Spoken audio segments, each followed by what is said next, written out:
Hey everyone, welcome to another edition of the Storage Ahead webinars. My name is Tim Banks and I am the VP of Engineering here at Storage Ahead. And today we're going to talk about 10 things you need to know when switching web developers. And this is an important topic for a lot of you that are looking to switch sites or switch marketing companies, switch web development companies. And there's a lot of information that needs to be gathered and talked about and decisions that need to be made when you make that switch from one company to the next. So we're just going to focus on 10 of those today. So let's go ahead and get started. Actually, before we get started, just want to mention, feel free to tweet your favorite quotes, any feedback, any questions to @StorageAhead with the hashtag #SAWebinars. We'll be monitoring that throughout the presentation and we'll grab those questions and comments at the end. Also, feel free to leave any questions in the chat on the right-hand side.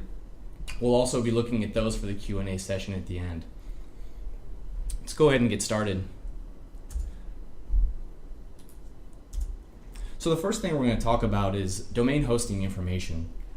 So what is domain hosting information? Domain hosting information is the account associated with the domain that your site is hosted at. These can be sites like GoDaddy, Network Solutions, Namecheap.com. And why is this important? Well, it's important because you want to make sure, for one, that you own the domain that your company is hosted at online. You want to make sure that the old company that you're with doesn't own that domain, so whenever you decide to make that switch, that you get to host your new site at that domain. It sounds very basic, but a lot of times companies will hold on to certain domains.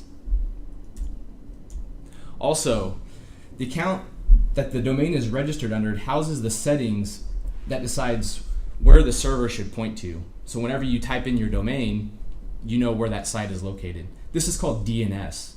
And when switching sites, the location of your server will most likely be changing. And without access to those settings, that location can't be changed and therefore your new site cannot be launched. You'll also want to make sure that whenever the DNS is changed to launch that new site, that it's handled in the correct way to allow no downtime when that switch is made. You can talk to your web developer about making sure that that happens. Another important DNS setting involves email hosting. Now, most web development companies don't configure or set up email hosting themselves, and they rely on the existing setup to continue working.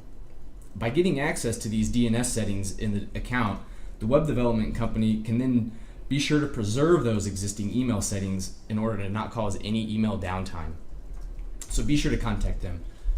So what can you do to help out in this situation? Well, first off, you want to contact your current web development company to make sure that you actually own that domain. And you can also, and if you do own it, make sure that you retrieve those credentials to get access. So it usually just involves a username and password to get access to that. If you already own the domain and you know you have that account and you don't know what those credentials are, feel free to contact the registrar that you registered it through. So if you know you registered that domain through GoDaddy, contact GoDaddy either through their contact form or if you have an account manager, call them and contact them and they can get you access to that account in order to get those credentials over to the new web development company. Also, inform the web development company of which email provider you're using and if you're planning on keeping that email provider. A lot of times when you make that switch from one company to the next, you'll decide to go ahead and just change email providers as well, just kind of change the whole thing. And the new web development company needs to understand if you're going to keep that or change, because they'll have to make sure those DNS settings are set up correctly whenever they make the new site live. Moving on to number 2, analytics and Webmaster tools. So what is analytics and Webmaster tools? Well, these are the tools that will give you data and reports on how your site is performing from a traffic and search engine perspective. And this is an example, screenshot here of what Google Analytics can actually give you with some daily visits, different traffic types, and the countries actually that the visitors are coming from. So why is this important? Well, I saw this quote online and thought it was pretty good for this section. And it says, nothing can be improved if it's not tracked. So how do you know if something is getting better if you're not tracking anything? Also, analytics accounts will allow you to view data such as total visitors, unique visitors, what devices users are using to access your site, how visitors are coming to your site, whether that's through an organic search or direct access. And then the Webmaster tools are going to benefit you. It'll allow you to submit your sitemaps, view crawl errors. So when Google and Bing and these websites are crawling your site, if they come across 404 errors or other errors on your site, you'll be able to view those. You'll be able to disavow bad inbound links. So maybe there's some spammy sites that are linking to you that you don't want that. You don't want them linking to you. So you can actually tell these search engines, hey, don't use these links to help with my SEO. We don't want that anymore. So what can you do to help out with this? Well, the first step, obviously, is just to get the account set up immediately. Don't wait until your new site goes live to set these up. You want to set these up as soon as you can to start tracking the data on your current site before you make any type of switch. That way, whenever you do make a switch, you'll have existing data to compare the new site to it. And that way, like the first quote said, you'll be able to track improvement from the old site to the new site. If you already do have these analytics accounts set up, a lot of times web development companies will access the Google Analytics data to pull into maybe an admin dashboard. That way you don't have to log into the complicated Google Analytics dashboard and click your way around, because Google Analytics is pretty powerful, but it's also complicated. So you'll need to set up an API access inside of the Google Analytics account, and it's a pretty basic setup. It's just setting up a username and password and some permissions, and generally the web development company can help you out getting that set up. Also, like I said before, you want to start gathering data as soon as you can on your current site. Again, you can't track improvement if you don't know how your site was performing before. On to number 3, multiple versus single domain. So this is going to be for those owners out there that have multiple facilities and they have to make that decision on, well, do I want one site that houses all my facilities, or do I want to have a domain for each facility that I own? So why is this important? Well, for one, you don't want to lose link juice by splitting up your sites across a bunch of different domains. So if you currently have a single site that has link juice built up, and then you build a whole bunch of individual ones, you just split all of that link equity and link juice that you built up into a bunch of different sites. Also, this one is probably the one on the list that there's no right or wrong answer 100% of the time. So there's not a definitive answer. There's some analysis that needs to be done based on inbound link research, keyword optimization, SEO things, and we'll get in that to the next step. But in order to make that educated decision, some analysis will need to be done on the existing site or sites. So instead of saying what you can do, let's just go through a couple examples here and give the pros and cons of each situation. So if your company owns multiple locations, there's really 2 different strategies when determining how to build your new site. So one example is purchasing a domain for each location and building the individual site for each location. The other option is to build a single site with all the locations listed together. So first we're going to look at having multiple domains for different sites. So if you can imagine, let's say you have 3 facilities and you're going to look at building 3 different sites. So you have site A. So for site A, you're going to have to build unique content for that particular site, and you're going to have to generate inbound links for that particular site. And then you have site B. Again, you're going to have to write more unique content, more inbound links. And building these inbound links is not an easy process. So you can imagine you now have created 3 different sites that you have to build all this unique content, build your inbound links across. So that's definitely one of the cons, is your inbound links and your content and everything are going to be spread across a bunch of different domains, which that just leads to more cost, more money spent doing that. The pros, though, is for each of these sites, you're able to have a really focused subject. So if your 3 sites are spread across different regions of the United States, you're able to focus each of these sites on a particular region and not have to worry about Florida users accessing a Texas facility or Washington users accessing a California, because they're obviously not going to want to rent in a completely different state. So that's one of the pros of this approach. Single domain. So single domain is instead of having your 3 individual sites, you can still have 3 different domains, but you could have them all redirect to a single site and have that one site. So now you can see you only have one set of unique content. You only have one target that you're pushing your inbound links to. And then another pro is you get that brand reinforcement. So now your brand shows that you own these multiple facilities. You have all this unique content just on one site. you have more indexable pages, so your site structure is going to be larger. You have less duplicate content issues, so your pages, you don't have to worry about writing unique content. You're just writing one set of unique content. The thing is, though, like I mentioned before with the multiple domains, your focus might be spread out a little bit, which could be fine. But again, if your facilities are located in different regions of the United States, that focus is going to be spread just a little bit and not going to be as strong. So this is kind of the analysis that you need to go through with your new web development company and making this decision on reviewing the existing site, how you have it structured, and the possibilities moving forward, whether you want to split up a single domain or merge multiple domains into one. You have to talk with your new company and make that educated decision. Moving on, number 4. This is a pretty critical item, 301 redirects. So what are 301 redirects?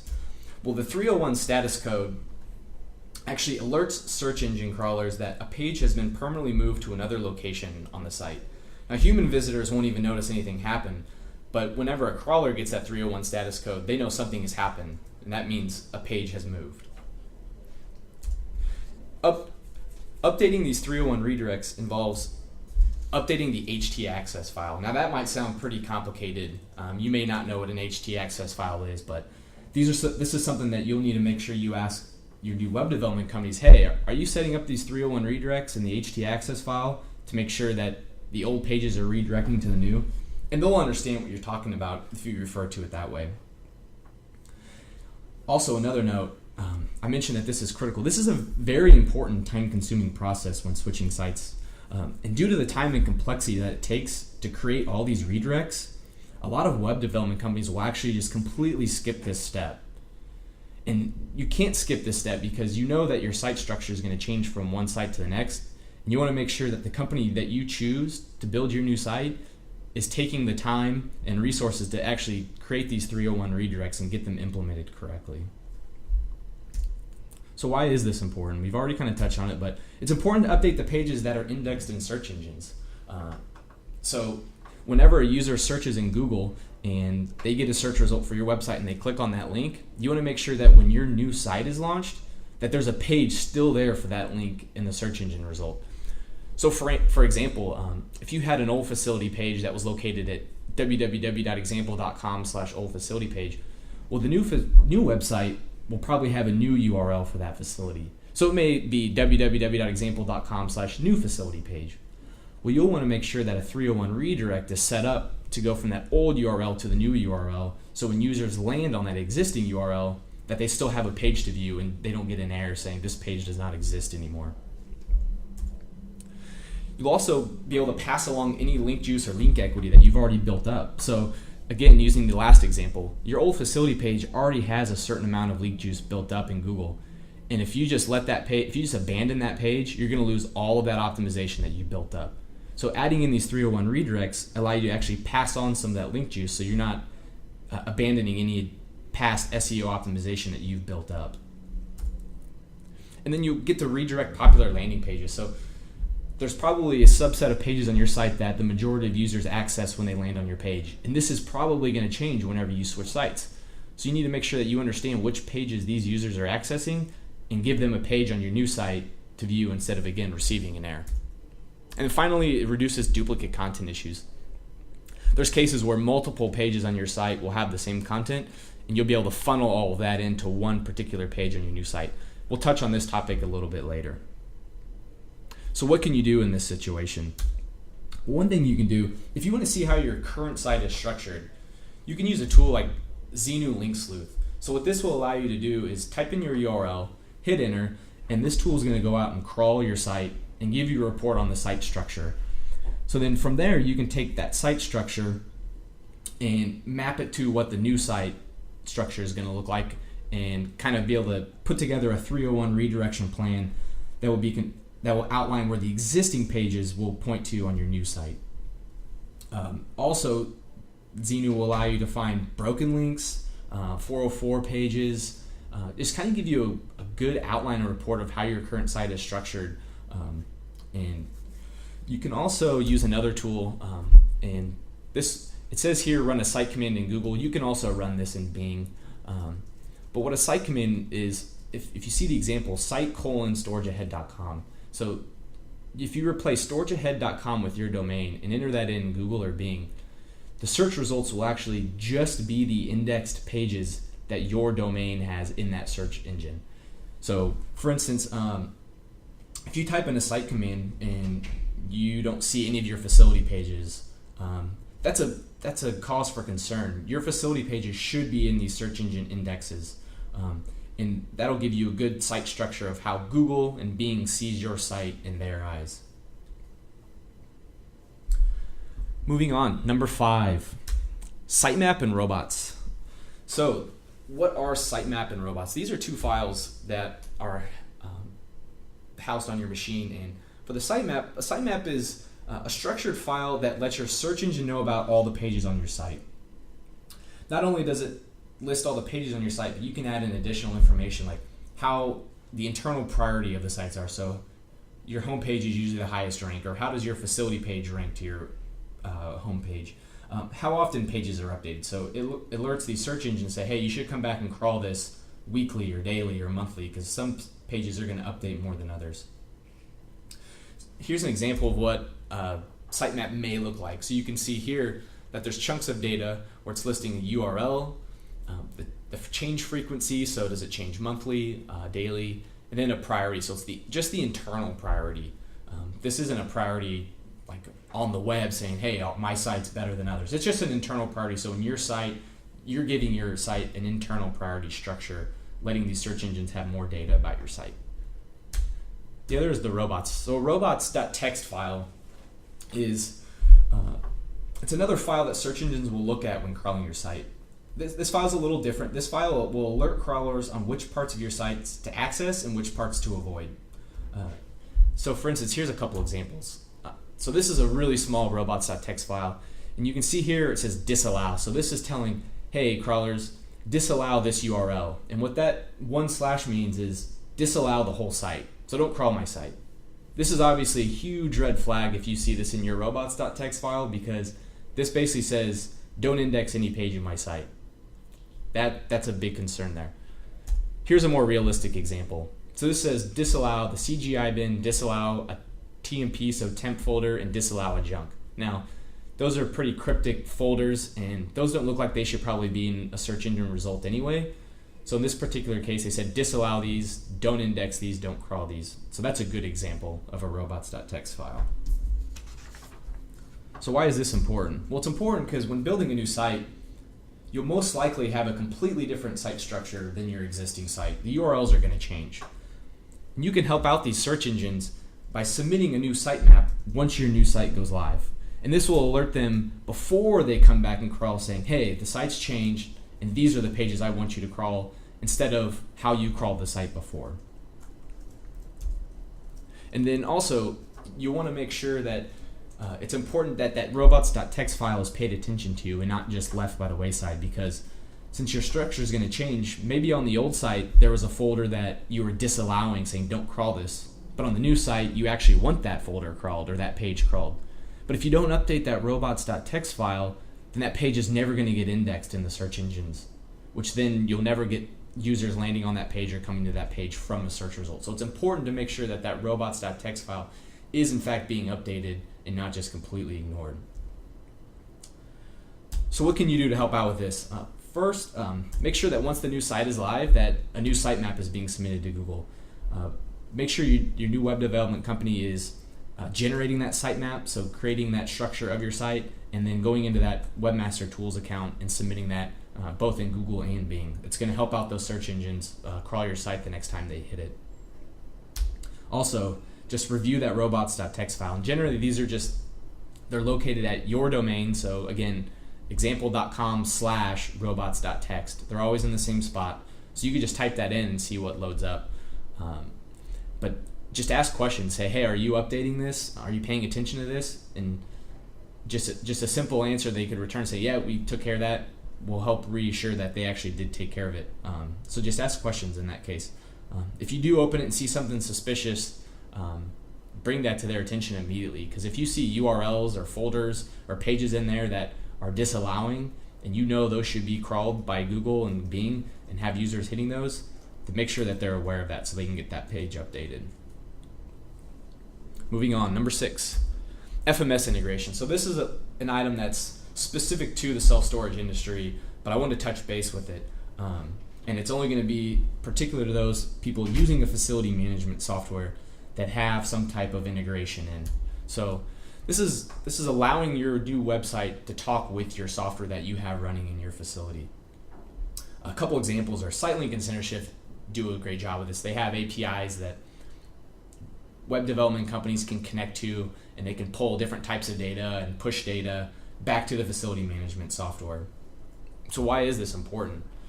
Well, it's important because if you're planning on having this type of integration, you need to make sure that the API account is set up and correctly working, that all data is being sent back and forth, and to make sure that that integration is really tested thoroughly. So there we touched on the testing. So what can you do to help out with this? Well, in any situation where you like the website to talk to your FMS, you'll need to make sure that that account is actually set up inside of your software. So the website can't talk to your facility management software until it has user credentials and the permissions to access that data. So it's important to get this set up as early as possible too, in order for that web development company to start testing the integration. So if you wait till the site launches before you plug in these credentials and start pulling your unit data and your pushing reservations, well, there could be issues, and you want to make sure you take care of that as soon as possible, as early in the development process as you can. Also, check which version of the software you're using.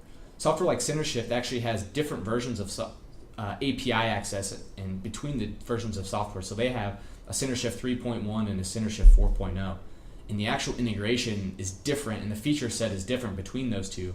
So it's good to know as early as possible which version you're using so we can start building that integration around those two endpoints.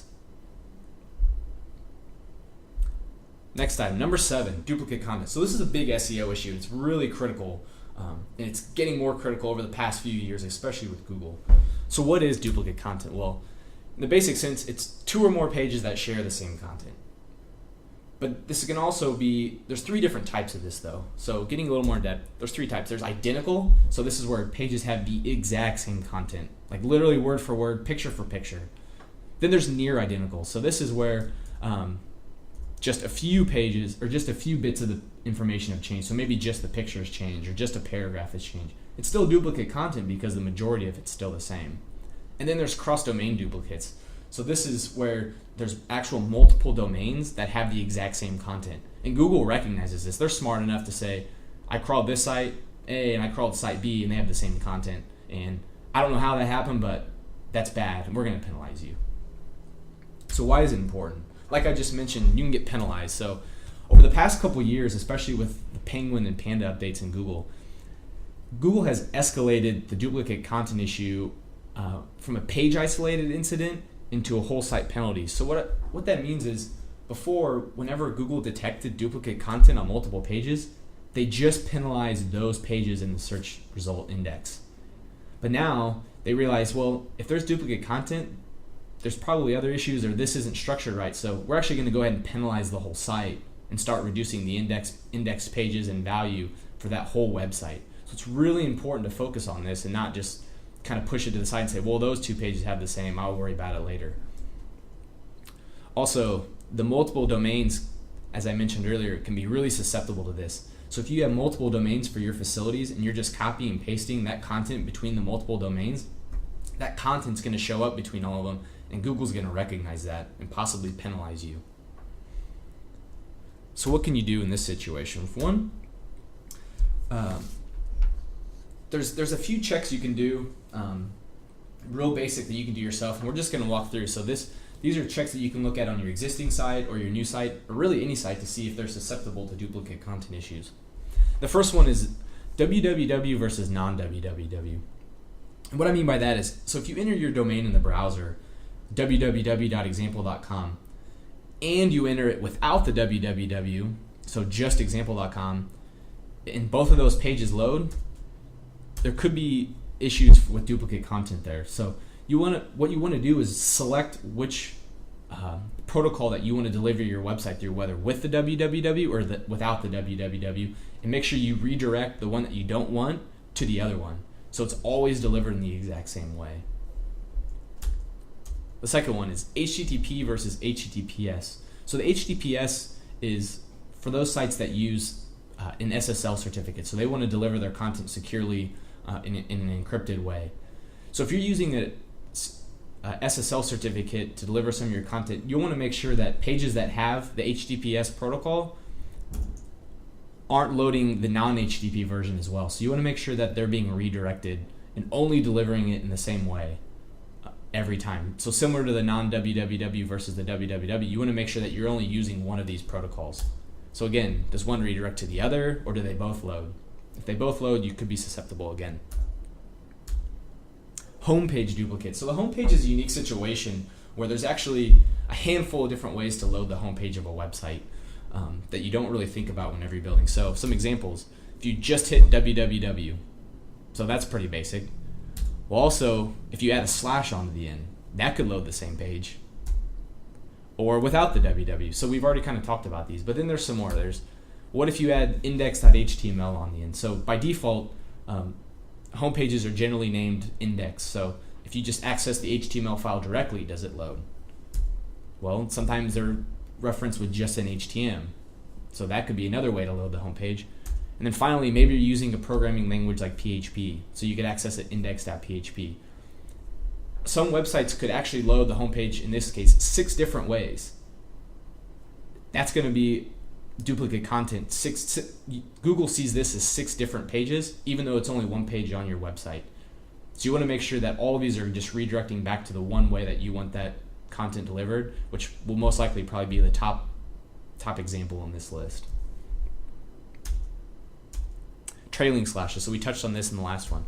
Anytime you have a URL on your site, there's the possibility of just adding a trailing slash on the end, and it loads the exact same page with the same content. And again, search engines are going to see this as 2 separate pages, even though it's one page on your site. So for instance, maybe you have a contact page that looks like this. Well, if you add a slash onto the end, it may load that contact page as well. And again, Google's going to see this as 2 separate pages with duplicate content.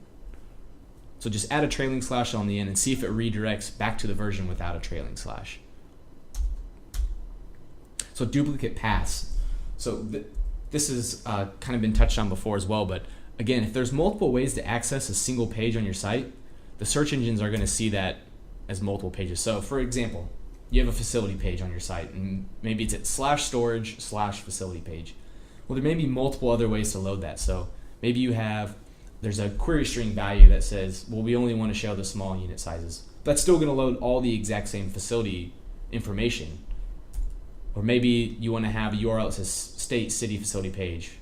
Or maybe you also have a facility URL directly off the root of the domain, so example.com/facility page. If you have all of these set up on your site and all of these different ways to access your facility page, again, this is duplicate paths to get to the same page on your site, loading the same data. Susceptible to duplicate content again. Moving on, number 8. Social media accounts. So this is, I'm sure a lot of you are taking care of the social media account, but social media is just becoming more popular and powerful that any new site should really be taking advantage of this. And you want to make sure that you have active and up-to-date accounts on all the common social networks. So sites like Facebook, Twitter, Google+, even YouTube and LinkedIn. Make sure that your account information is all up to date.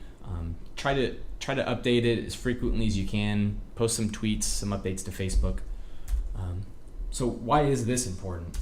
Well, these accounts actually give some extra business validation, not only to search engines, but to potential renters as too. So as the search engines crawl the internet, they'll see your website, and then they'll also see, hey, well, they set up a Facebook, they set up a Twitter. They took the time to actually create these other accounts on these other sites, and they'll say, hey, well, this is probably a more valid business because they took the time and it's not some spam site that's just firing up these websites all over the internet. And then it'll give renters an extra source of validation. So if they see a Facebook page and they see you posting updates, maybe managers posting updates, they'll feel a little more at home whenever they are renting there. Also, a lot of people are engaged in social networks. So if people have problems or questions, concerns, comments, a lot of times they'll post these on social networks. So if you're involved with that, you'll be able to see these and be able to interact with the clients as well. And then referrals. So this is pretty basic. It's just another way to get people to click on your website or to get your name out there. It's easy, it's free, and it doesn't take a whole lot of time. So what can you do? Well, besides the obvious of just setting up your site, you want to create unique information for each site. So as you're building your Facebook page and your Twitter page, don't just copy and paste your bio or your about us between the two pages. Create that unique content between. Spend a little extra time to do that. It doesn't really have any benefit to have the exact same content on each. This may sound a little obvious, but if there's any spot to add a link, whether it's just a text box or if they're actually asking for a link, put your URL in there. People are going to see that, and it'll give them that extra way to visit your site or get that extra lead to go to your site. Even though most of these links are probably no follow, which means you won't get any link juice from it, they'll still get referral traffic as well. Get your account verified. So social networks like Google Plus allow you to do a few extra steps to verify that you are who you say you are. And once you get verified and confirmed, you'll get a few extra benefits, maybe some extra information displayed in the Google search results. It's worth the extra effort. So all this extra effort you put in these can be worth it because it's going to drive some extra traffic, extra awareness, extra value to your company. Number 9, phone number porting. This is another item that's kind of a little more specific to the self-storage industry, but this is going to be for those owners that are using phone number tracking to track the phone calls on their website. So this is a step for those. This is going to involve porting those numbers from one carrier to another. A lot of people use different phone tracking services and carriers, but this is a lot of times web development companies will want to keep all the numbers in one account in order to keep it easy to manage. So that's one reason why it's important, is making sure all the numbers are in one account. Also, it's a really time-consuming process to port a phone number from one carrier or service to another carrier or service. So if you are planning on keeping tracking numbers, you want to make sure that you get involved with this porting process as soon as possible so it doesn't delay any type of launch. And this could take upwards of days or a week or even a couple weeks. So don't wait till the last minute to start porting those numbers over. As I said, it's easy to manage phone numbers when they're all together. So web development companies probably have accounts with hundreds of these phone numbers if they have other clients using tracking numbers. And it's good just to keep them all in one place so they're not trying to manage accounts on a dozen different phone tracking services or softwares. Also, they probably have an account manager at whatever phone company that they're working with, and they can troubleshoot and call and get access to information quickly rather than having to call a new person every time at all these other different companies. So what can you do to help out with this? Well, first off, alert the new company that you're going with that you are using tracking numbers and then you're wanting to keep those. So they can start talking about getting that porting process started as early as possible. If you do want to keep it, get that process started as early as possible. Again, don't wait till the last minute. You don't want your site launch delayed just because you don't have those tracking numbers set up. And also, be sure to not port over your landlines. If you port over a landline, you're going to lose that phone connection for a decent amount of time. So because it's going to have to go through the porting process of to a carrier and then the porting process of back. So be sure that whenever you're selecting the numbers to port over, that you're only selecting the tracking numbers and not your landlines. Finally, number 10, landing pages and keywords. So this is another critical SEO item that should not be overlooked. And what this means is you want to analyze what pages the users are landing on and what keywords they're using to find your site. So things like, are they using local storage? Are they using boat storage, stored units? Are they searching by amenities? Things like that. So why is this important? Well, when switching to a new site, you don't want to lose that traffic that's coming into your popular landing pages. So there's probably a subset of pages on your existing site that the users are actually landing on, whether through Google or directly. And you don't want to have the users receive an error whenever they access the site the next time, whenever your new site goes live. So a couple options. You can either keep these pages, keep the URLs the same, or like we mentioned earlier, you can use 301 redirects to say, well, that landing page doesn't exist, but here's a similar one on the new site. So we'll go ahead and just 301 redirect all of those users onto this other page that's really similar. Also, you don't want to lose that keyword optimization. So you've built up some keyword optimization on your existing site for Google and these other search engines to recognize. And if you monitor those keywords, you can write that new unique content and keep targeting those same keywords that you were targeting before in order to not lose your ranking for those particular keywords in the search engines. So what can you do in this situation? Well, you can use Google Analytics and Google Webmaster to view this data. They have a landing page report actually that you can run that'll show you all the landing pages that users are coming in on and what keywords they're using to access those pages. So that one report right there will give you a really good idea of the pages that you'll need to focus on. And then you can also, in Google Analytics, you can monitor the click-through on keywords. So you can see what keywords the users are searching in Google to find your site. And you want to make sure you keep targeting those so you don't lose the optimization that you've already built up for those particular keywords. So that brings us to the conclusion of the 10 things. All right, well, again, thank you for joining. We look forward to seeing you guys again at a future Storage Ahead webinar. And again, if you have any questions or comments, feel free to contact us anytime at the phone number and email on the screen. Thanks.